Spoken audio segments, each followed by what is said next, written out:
Good morning, Randy. Good morning, Ping.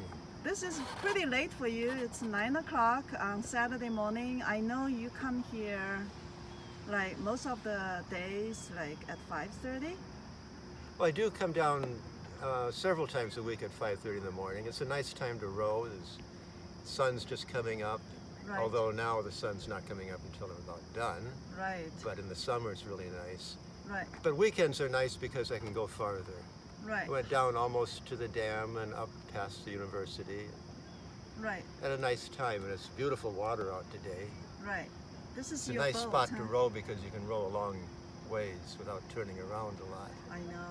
The river is amazing, this gorge. It is, yeah. Yeah. And usually it's good water either up or down even when it's windy because we're on a bend here. Okay. So it's very protected. It's quite protected. Being down in the gorge is another big help.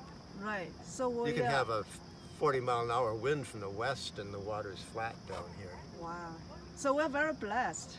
We are. Yeah, As this rowers. is a great place to row. Right. Is this also this dam, this water, does it also create a lot of protection for other wildlife like eagles and fish? We do see wildlife down here. We see Okay. eagles. In fact, I live near here, and right between my house and here, there's an eagle nest. Oh, This is, I think, their 4th or 5th year of raising baby eagles. whoa. The same parents? The same, well, apparently one parent is different. There's a Okay. neighbor who's kept very close track of them, and one is different. Okay, And also a funny story about them, they did this year again. okay. The young wouldn't leave the nest in the Oh! fall, so they took the nest down. The parents? The parents took the nest Mommy down. and daddy? Mommy and Daddy took the nest down so the kids would leave. Oh my God. My wife saw the young ones up there who are fully as big as the parents, flapping and squawking and begging, and one that we think was the father just sitting there ignoring them. And mommy taking down the nest? Well, they took it down after. Already. yes. But we also see fox and coyotes and beaver. Wow. And one time we saw a squirrel swimming across the river. No way. Are you sure it's a squirrel? It was a beaver? squirrel doing the dog paddle. What? Well, there was people who were trapping squirrels and taking them across the river to let them go. Oh. And it probably had babies on this side, and that's a really good impetus. But it was just purposefully swimming across.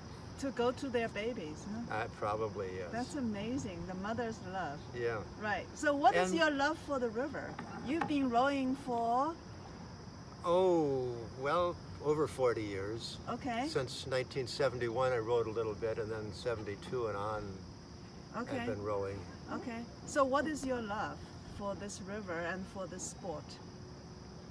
Well, I never was very good at ball sports. Okay. Maybe because I needed glasses and couldn't catch. And so I just love rowing. Once you get the oar, hands in the oar, and it's something that you just keep learning your whole life. Right. You know, Okay. It takes maybe a year to learn to row okay, and the rest of your life to try to really perfect it. So every stroke is different. Is a learning opportunity, correct? Every stroke's a learning opportunity. Every stroke's supposed to be exactly the same as the one before and after. Right. That doesn't always happen. Because of the river, the current, or No, because of me and not doing it right all the time. oh, come on! You are an excellent teacher. You are my first teacher. Learn to row. That doesn't mean that I'm perfect. Yeah, and I remember vividly how when I did a learn to row here at Minneapolis Rowing Club, you know, you were so patient and you know, so kind, and Well- you got me hooked. Well, good. And I haven't- You look like you've been totally hooked. I know. I'm obsessed with this. Well, The- that's how you do The things. thing is, right? when you learn to row, there's a lot of different things that have to happen all at once. Right. And you can just totally overwhelm someone, and then they can't think of any of them. So Right. you got to pick which ones you're going to work on each time. Right. Well, have you won many medals? Not a lot, but Well, I've I won bet some. you- I yeah. won some at Northwest. I won one medal at National? nationals in Congratulations. the pair. Okay. Yeah, That you are was the fun. master of pear. Could you tell us a little bit about pear? Oh, well, pear is my favorite boat. Okay, why? Well, it's really fun when it's going right. If you get someone that you're rowing with and catching together, rowing together perfectly, it just goes really smoothly and fast. Right. And you're the other thing is, if anything is not right in the pear, there's probably better than a 50% chance it's your fault. So figure what it is and fix it. Yeah, yeah. You took me out for the first time in a pear, and I remember it was so much fun. Thank you so much. You know. Yeah, I was not sure that was going to work because we're pretty different heights. Right. You just kind of adjust. Right. Yeah. I recently also went out with Sebastian from Rochester, who's taller than me by several inches and 60 pounds heavier. Oh.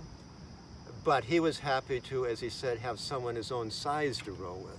I didn't think it was his own size, but that was interesting too. Yeah, I also noticed that you do a lot of referee. Yes, I've been a referee since 1985 or something. Okay, so what is the joy of being a referee? Well, it's good to help a regatta run well. Okay. Having raced a lot, I know what I want and don't want from a referee. Okay. When I started refereeing, there was not a lot of training, and some of the referees or people who claim to be referees were not very good. Okay. Okay. Since U.S. rowing has gotten a lot better at training referees and licensing and everything, and have a good program. Right. So do you recommend rowing for everybody? Oh, yes. Yeah? Yeah. And it's a sport you can keep up for your whole life. Oh, till I saw that the national, the age goes all the way up to almost like 90. It does now. Okay, that's amazing. So is that your plan to row all the way into your 90s? Oh, I would think so. Oh. People my age are sort of the first group that has really been able to stay with rowing, because masters rowing started in a big way about the time we were getting to where it really was no point in trying to race with the 20-year-olds anymore. Right. Okay. Then so that's good. Master. Yeah. Former rowing coach Loyd Ohme, his father didn't row a lot, but he had the rowing machine at home, and he was rowing on that until the week before he died at 102. Oh my God! What a using the story. ergometer. Oh wow! He literally yes, he lived a good long died life. rowing. What an inspiration! I would like to do that. Well, thank you so much, Randy, for telling us so many stories. Okay, yeah, I definitely recommend rowing as something you do for the rest of your life. Thank you so much. I plan to do that. Thank you. Okay.